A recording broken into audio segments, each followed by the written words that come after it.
church? Hell no. Are you no longer feeling comfortable in church? This podcast is for individuals who are desperately missing God, but don't know how to find Him. Substance abuse, domestic violence, sex offenses, acrimonious divorce can contribute to discomfort in the church. For these individuals, church is just not an option anymore. Ordained minister Dennis Hall and his guests invite you to listen to this podcast for topics that are inspiring, uplifting, and will bring hope to those who just feel church is not relevant in their lives today. Hello, I'm Dr. Dennis Hall, and this has been an exciting week. I served almost 4 years in the military, and this week our country was celebrating Veterans Day. We viewed special recognition of veterans on our televisions and on our cell phones and on our computers. Often church services would ask their veterans to stand and have the congregation recognize them. And veterans parades were occurring all across the country in various towns and cities. Two of my sons served in the military. My grandfather served in the military. My father served on a destroyer in the Pacific battles of World War II, and his brother was a navigator on a B-17 that was shot down flying over Italy, and he was one of those who gave it all. And his family was always proud of him. Men and women who served in the military in World War II are referred to as the greatest generation. And this was really demonstrated during the Battle of Midway, June 3rd through the 7th, 1942. This battle, the Battle of Midway, stands as the decisive turning point in the Pacific War. Pearl Harbor had been bombed just the previous December, and the Japanese had captured the Philippines and were threatening to take China and Australia, India, and even Alaska. A lot of people don't even realize that, but yes, Alaska was bombed. And, after World War II, the U.S. Navy was down to just 3 aircraft carriers, a few surface ships, and submarines. Japan, on the other hand, had assembled the greatest navy in history. It consists of more than 200 ships, including 8 aircraft carriers, 11 battleships, 22 cruisers, 65 destroyers, 21 submarines, and over 700 aircraft. Just a few weeks before this battle, naval intelligence successfully broke portions of the Japanese naval code, revealing that a major operation was planned against a target designated AF, Able Foxtrot, AF. They didn't know what AF meant, but they suspected it was Midway, a small island in the middle of the Pacific. So American intelligence orchestrated a clever deception. They instructed Midway to broadcast a fake message about water purification problems. And then later, they intercepted Japanese communication mentioning AF's water issues. And now the target was confirmed. Now I ask you, would you think that was just chance or luck? Just chance or luck? This gave the U.S. Navy time to plan a defense against a formidable Japanese force under the command of Admiral Yamamoto. And, that force was going to include 4 aircraft carriers supported by battleships, cruisers, destroyers, and transport vessels carrying 5,000 troops. Now, on June 3rd, the U.S. forces located the Japanese force, and they launched aerial attacks. But despite their courage and determination, they achieved no significant hits, largely due to the fierce Japanese fighter jets known as the Zeros. Torpedo Squadron 8 from the U.S. carrier Hornet found the Japanese carriers first, and they were virtually annihilated by the Zero fighters. And, of course, anti-aircraft fire. Only one pilot survived.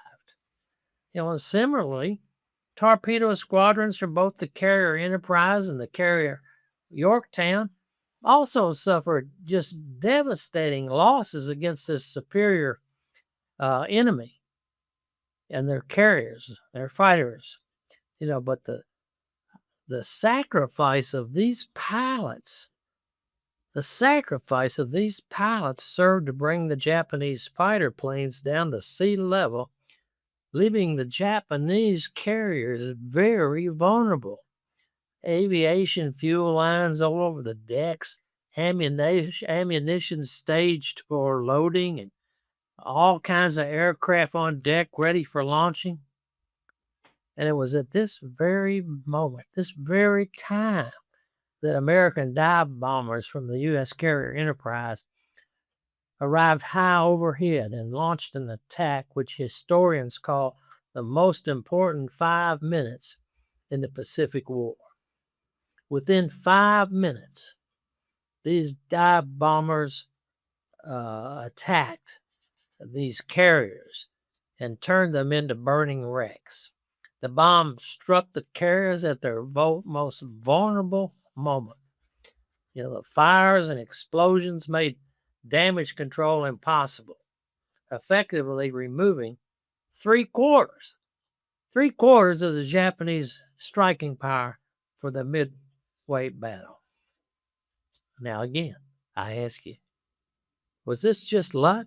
Just chance that the dive bombers just happened to show up just at this right moment, these 5 minutes?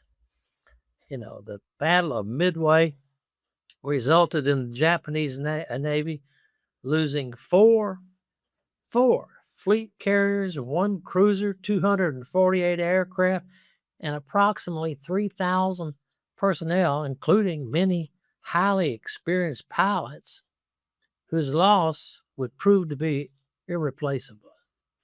The victory at Midway enabled the subsequent famous American offensives in the Solomon Islands, beginning with Guadalcanal.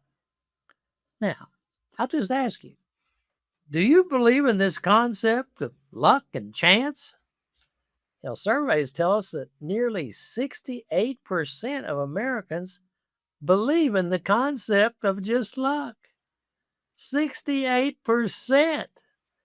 And more than 30% of those who say they don't believe in luck still follow superstitions just in case. People throw coins into fountains for luck, and they look for 4-leaf clovers to bring them luck, and they wish upon shooting stars thinking it's lucky, or they'll pick up a penny from the pavement for luck. And have you noticed how many buildings don't have a 13th floor? That's because a lot of people are superstitious about the number 13. Now, superstitious, what's that mean? It means that you have this widely held belief, an unjustified belief, that there's going to be certain supernatural consequences for certain actions and events. Some people believe that there's a connection between certain lucky charms and your luck. For instance, basketball legend Michael Jordan, he concealed his lucky North Carolina shorts under his Chicago Bulls uniform. In fact, we're told that 4 out of 5 professional athletes report engaging with at least one superstitious behavior before a game or a performance. And what about you? Do you avoid walking under ladders or get nervous when you break a mirror or have a black cat cross your path? Let me tell you, I do have a black cat in my house. And I don't think that cat's ever brought me bad luck. And in fact, in some countries, they consider black cats good luck. In my family, it's been a tradition to save the wishbone from the Thanksgiving Day country and later have two members of the family pull in opposite directions on the wishbone, and whoever gets the largest piece gets to make a wish, much like blowing out birthday candles. When something happens in our lives, is it just a matter of luck or chance? Just a coincidence? My wife was out of town for a few days recently, and just as I was thinking about her, the phone rang and she was on the line. Has that ever happened to you? It's reported that a lot of people say, yes, that's happened to me.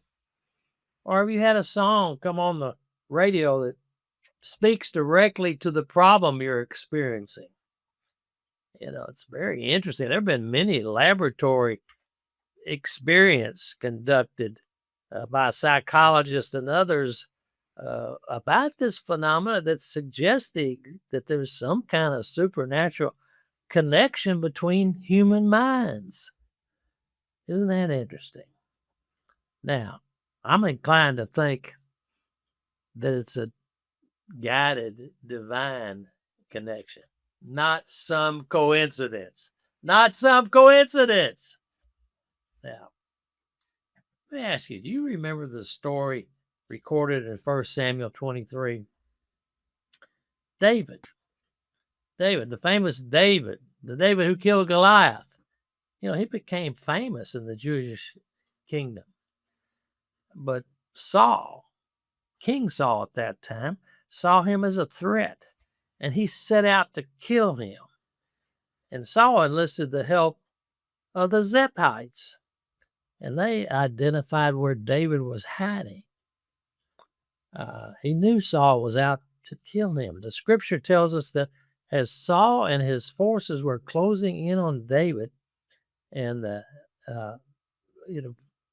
based on the Ziphites' information, they were closing in and had him surrounded, and they were about to capture David and his whole army. And a messenger came to Saul saying, "Come quickly, the Philistines are raiding the land."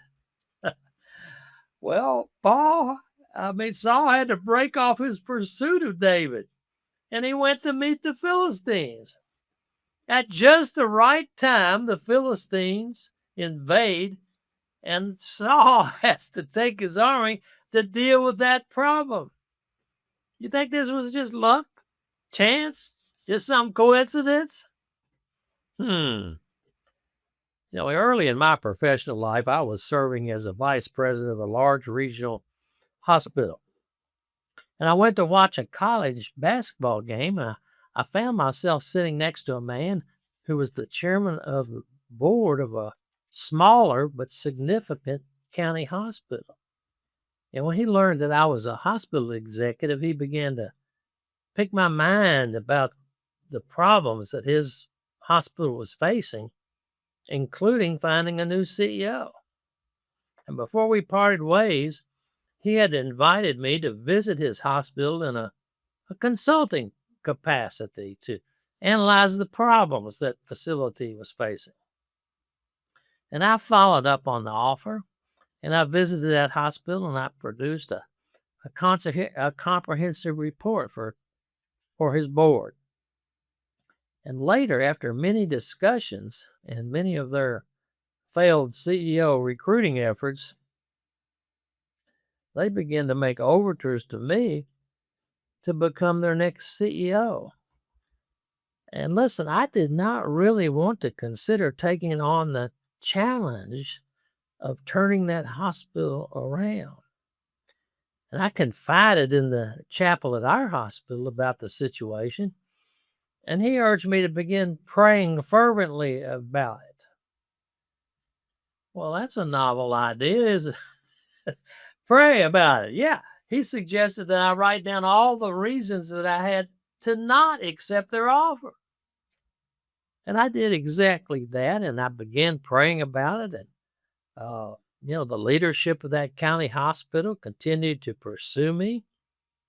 And interestingly, all of the concerns that I'd written down, all the concerns I had about accepting this offer began to disappear, go away.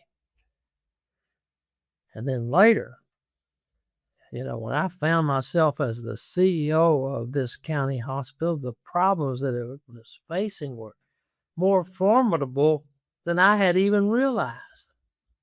Then one evening, I was speaking to a women's group in the community, and as I was being introduced, they acknowledged that they'd been meeting and praying about their hospital and asking God to send a man of faith to lead it.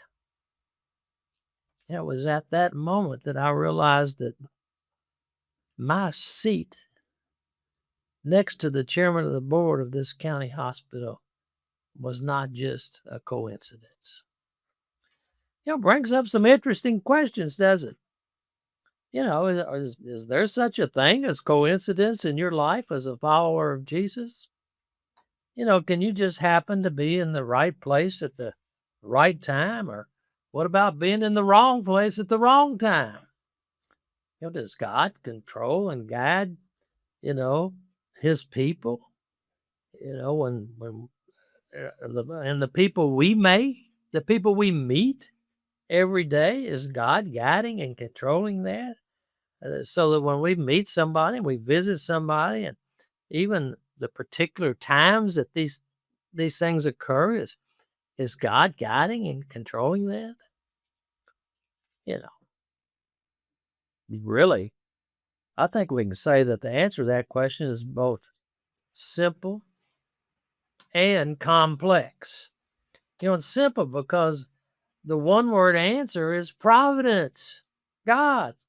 The Bible teaches that God is not only sovereign, meaning that he controls all things and all times, but he's actually guiding events in accordance with his eternal purposes.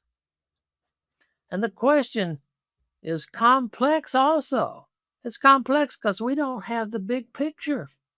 We don't know what God's doing and why he's doing it. Isaiah 55:9 says it this way: as the heavens are higher than the earth, so are my ways higher than your ways, and my thoughts than your thoughts. Now, it's not easy to determine how far God allows the sinful will of man and the evil will of Satan to operate in this world in various circumstances. Romans 11:33 reminds us how unsearchable are his judgments and how unfathomable his ways. When and where God interrupts his natural laws by miraculous supernatural intervention is not always clear. It just isn't. And then we have to consider the impact of prayer. And we know that prayer plays a huge role in our earthly journey. James 5:16 tells us that the prayer of a righteous person is powerful and effective.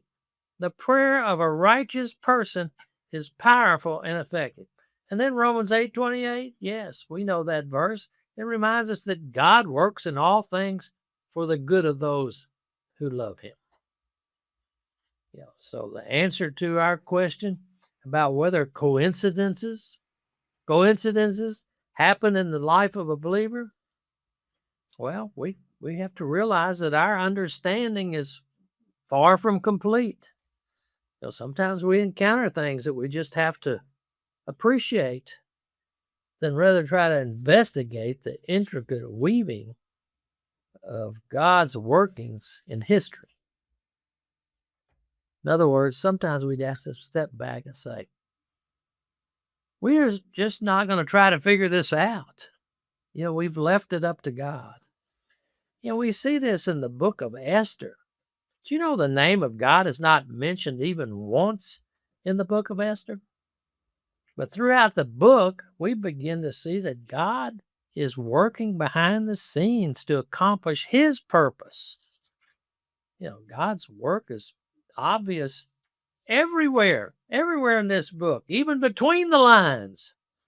The lesson for us is that many times God doesn't show himself up front when he's dealing with us.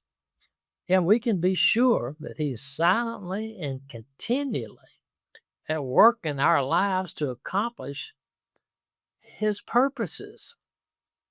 The story of Esther in the scripture unfolds as the exiled Jews began to return to Jerusalem. And because they had been exiled, there was a significant amount of anti-Semitism at this time. Haman, a high government official, wanted to kill all the Jews in the empire. It must have looked like all hope for the Jews was gone. But again, God was at work. And what happened? King Xerxes was more than a little miffed when his king Vashti refused to show off her beauty at his banquet and drinking party. Well, guess what happened? She was soon exiled, and it opened the door for a new queen to attain an influential position with the king. Now, is this God at work? And it just worked out that a beautiful Jewish girl named Esther, was selected as the new queen. I almost want to shout when I'm reading this and say, "Bring it on, God, bring it on." All kinds of factors just began to fall into place for Esther. Even the king's mood happened to be just right on the date of Esther's appearance. This is especially significant because other non-biblical sources reveal that the king's usual demeanor was very cruel, moody, temperamental. So he had that reputation. So it appears that God was at work in bringing Esther to the palace in a position to save his chosen people. And by the way, God did not place Esther in a compromising situation. Her night with the king was not an act of fornication. All the women in the king's harem were considered wives of the king. And the king was polygamous, but Esther was not adulterous.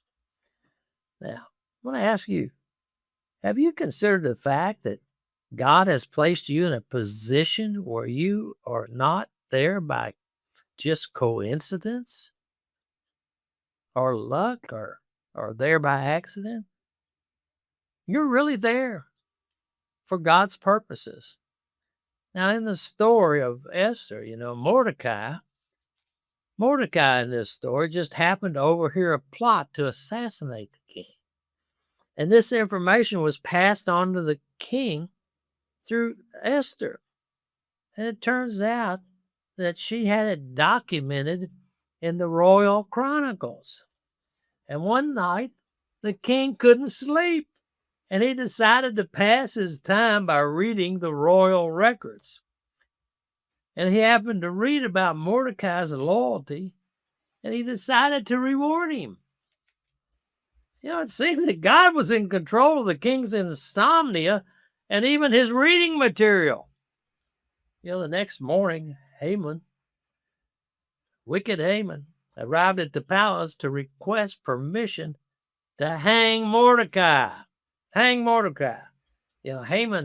hated this faithful Jew because he refused to bow down before a mere man. Who? The exalted Haman. The king asked Haman, "Well, what should be done for the man who the king desires to honor?" Well, Haman's eyes lit up. He imagined he'd be paraded around town in royal robes and a crown. Now, little did he know that the king had Mordecai in mind. And guess who had to lead the parade for Mordecai? God at work. God at work again. Now, Esther, she had concluded that she had to act on behalf of her people, even if it cost her her life. Let me ask you this question. Are you being tested in a position where God has placed you? Can you say in faith as Esther did, if I perish, I perish? We read this in Esther 4:16. Because of Esther's courage and faithfulness, wicked Haman was eliminated and the Jewish people were saved. These events were not coincidences. No. Events in our lives today, events in your life today are not just coincidence. They're not happening by chance. They are all part of God's providential plan for our ultimate blessing. Now, if we're honest, when events happen in our lives that are just too perfectly timed to be chance, we sometimes refer to it as a coincidence. Well, what a coincidence that was. For Christians in our journey of faith, we often wonder about the divine hand at work in our lives. The Bible presents just an unbelievable tapestry of verses that remind us of providence, of the role that God plays, his divine timing, and the interconnectedness of our experiences. While coincidences may just seem random, I hear young people say that sometimes. Oh, that was just random.